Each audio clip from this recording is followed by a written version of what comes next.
மத்திய சாலை போக்குவரத்து மற்றும் நெடுஞ்சாலை அமைச்சகமும் அவ்வப்போது வழிகாட்டு நெறிமுறைகளை அறிவித்து வருகின்றன.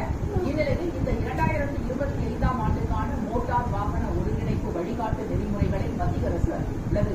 அதன்படி ஓலா, ஊபர் உள்ளிட்ட வாடகை வாகன ஒருங்கிணைப்பாளர்கள் பீக் ஹவர்ஸ் எனப்படும் அதிக பயன்பாட்டு நேரங்களில் அடிப்படை கட்டணத்தை விட 2 மடங்கு வரை கூடுதல் கட்டணம் வசூலிக்கலாம்.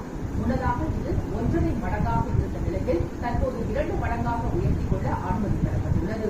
அதேபோல் அதிக பயன்பாடு இல்லாத நேரங்களில் குறைந்தபட்சமாக அடிப்படை கட்டணத்திலிருந்து 50% கட்டணம் வசூலிக்கலாம். மாநில அரசுகள் அந்தந்த வாகன வகைகளுக்கு அறிவித்துள்ள கட்டணமே அடிப்படை கட்டணமாக கருதப்படும். சரியான காரணம் இல்லாமல் ஒரு பயணத்தை அதன் ஓட்டுநர் ரத்து செய்தால் அவருக்கு 100 ரூபாய் மிகாமல் 10% வரை அபராதம் விதிக்கப்படும். இந்த அபராத தொகையை ஓட்டுநர் மற்றும் ஒருங்கிணைப்பு நிறுவனம் விற்க வேண்டும். சவாரியை ரத்து செய்யும் பயணியருக்கும் அபராதம் உண்டு. வாடிக்கையாளர்கள் புறப்படும் இடத்தில் இருந்துதான்